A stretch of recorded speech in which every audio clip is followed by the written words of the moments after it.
Hi, Kimberly. Hi there. Thank you for being on the podcast. Thank you for having me. I'm excited. I'm so excited to talk with you too. So today we're talking with KM Wilkerson, and she has a children's fantasy book that she's going to tell us all about. Just jump in and tell us about your book. Okay, so Kingdom of Grace is a fairy tale that gets into a spiritual awakening setting. There's two kingdoms, one of which, both of which are actually suffering from a drought. And one in particular, the main character's kingdom, really has to look inside of herself and everything and figure out how to clean up this mess and what is it that's missing in order to help her kingdom survive. And as she does this and as she grows, so does the kingdom, and they get through their tough times, and it kind of spreads out, and you'll see a little bit about the other kingdom within the book as well. Very cool. I love fantasy. It's my favorite genre, and the fairy tales especially. Yes, I love reading them. Happily Ever After is my thing. So tell me, you say children. So what age are you talking about? So I would say it's a good book for parents to read along with their kids, maybe between the ages of 8 and 12. And then anybody over that age really could kind of read into it for themselves. My main thing when writing for children is to get parents to converse with their children and talk about hard topics and not avoid them. And that's basically what the book goes into. It's more of a I keep saying them, spiritual side of things, and what kind of morals can they get out of this? Because children see so much more than we give them credit for. And I think that it's very important that we have conversations with our kids about what's really happening in the world and how to address it as a household. So, and I noticed you sent me back a little bit of information about your book. So part of your proceeds from your sales goes back to the community to help mental health programs. Can you talk about that? Yes. So it dives a little bit into the book about dealing with mental health and in your spiritual mind, your spiritual self, your soul.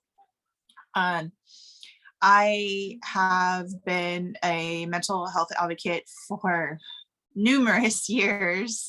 I don't even want to say how long because I'm going to age myself like a lot. However, yes, a huge portion, at least 15% of all royalties go back into my community in different programs. And yeah, so it's very helpful. I just can't even talk enough about how important it is to take care of our mental health. And I think a lot of people can understand and identify with that over the last 2 years of the pandemic and having been isolated. And anybody who knows anything about mental health or any have had any college experience can see where, isolation really does a number on our mental health. And so it's very, very important that we are aware of how our mindset is, where our mindset is focused, and how we can overcome things like depression and anxiety. And there's a lot of help out there for that. That's awesome. I don't know if you know a little bit about my background, but my first series is about a girl who struggled with anorexia. It was based loosely on my experience with anorexia. And then I just published a fae fantasy, which is a young adult, so it's 13 plus. But the fae, or the main character in that book, has an anxiety disorder. So I love books that wrap in topics that people can explore and just feel more comfortable with, and maybe like take home some messages of how to deal with all these everyday problems in our own lives and in their lives. So I love your message, and I think it's so talk about being a mental health advocate, and we should celebrate that you've been doing this a long time, so you probably know a lot about it. So talk about that and why you chose to write a book. So I have, let's see, I had a typical rough childhood growing up, I guess you could say. And so I started seeking out, whether it be God or a divine source, something higher than myself, to almost escape. I guess there was a lot of escapism and that sort of thing from preteen on. And so that just kept turning into something different. I've researched all different religions. I've been a part of all different religions. I've always had a very deep love for God in my heart, and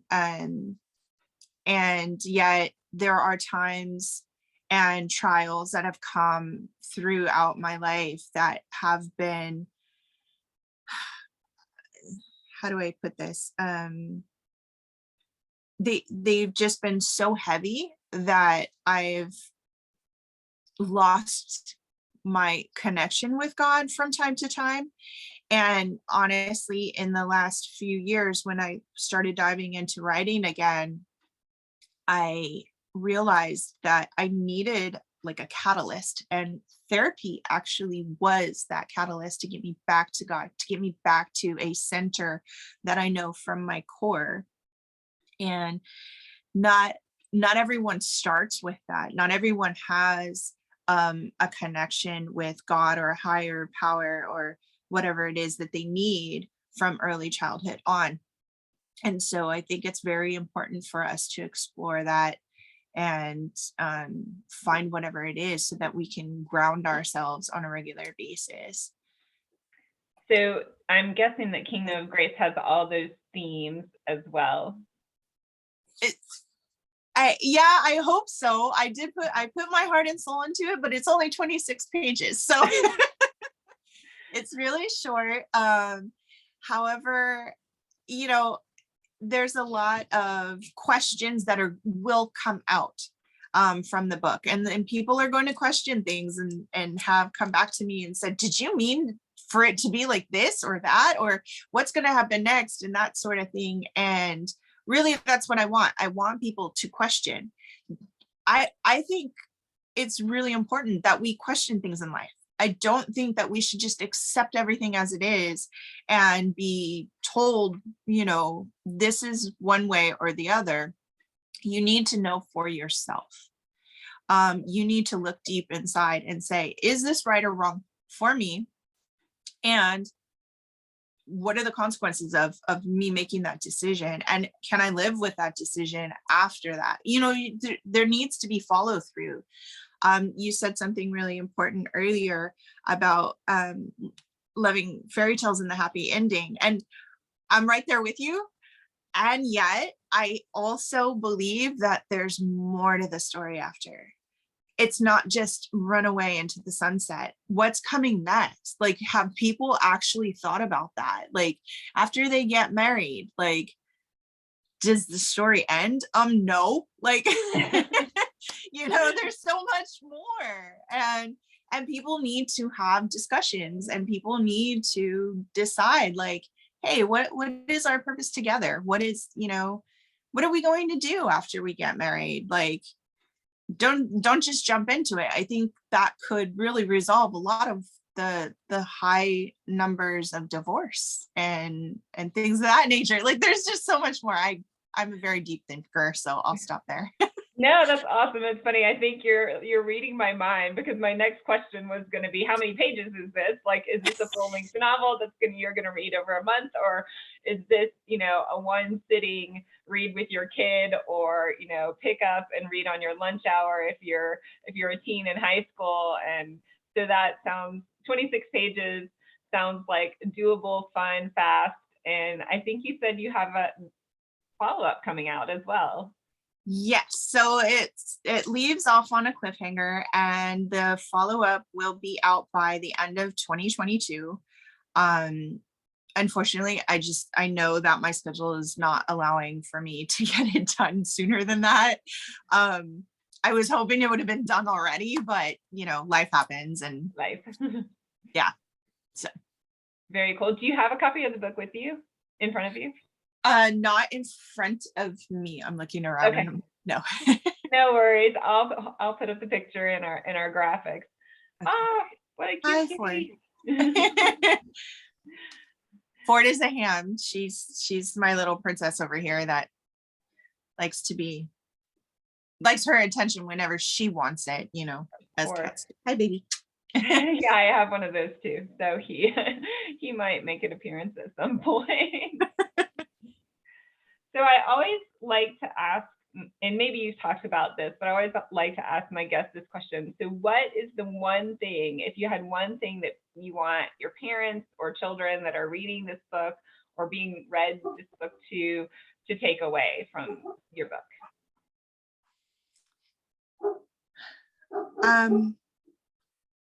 Without giving away the ending. Really having a conversation of moral values and right and wrong, and how to best stick to those and carry those on throughout your life and through different circumstances, and the understanding that people are not perfect, and we need to accept that people are not perfect, and know when to love from afar, and also when to really just embrace the struggle and to get through your storm, because you're going to have storms in life. So that's really neat. Yeah, I can imagine those are really important for those 8 years old. I think it's about third grade. So those going into those late elementary years, the middle school years, when you have peer pressure and friends telling you one thing and maybe you think something different, and all of those are so hard to navigate all throughout high school, and sometimes even into college, and even sometimes beyond. We don't figure it out. So right. that sounds really like a great story message for your readers. Can you tell us a little bit more about your characters? What is your main character's name? So Grace is actually the queen of the main kingdom, and her prince, her son, the prince, are the only ones in the castle. They had lost the king, and therefore there's a lot of sadness and trial and depression that they have to overcome, and that's actually how the second kingdom gets introduced, because they come together. And the other kingdom has its own trials within the king and queen of that kingdom's. I'll let you read the book. Okay. No, we don't want to give too many spoilers away. Definitely. And I'm like agog that you're fitting so much of this into 26 pages. So probably at my lunch, I'm going to be reading this book, inviting you back, saying, "Hey, I love this part. Hey, what about this part?" Well, I hope so. Like if even honestly, like when I wrote it, I didn't really have like this huge idea of like, oh, all these people are gonna love it.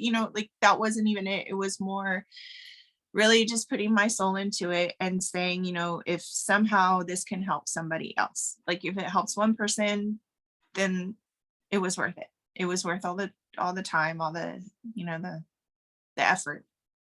Well, thank you in advance, because I know I'm going to love it. Can you tell us and tell our listeners, whether they're parents or YA kids, where they can find your book? Yes, so it is available through Amazon, Barnes and Nobles, iTunes, Google, You can basically just Google Kingdom of Grace, and a lot of times if you want to put in the author name, which is KM Wilkerson, along with the title, it pops up a lot faster. Okay, great. And do you have a website as well? I have a blog website, which is mylegacyforchristopher.com.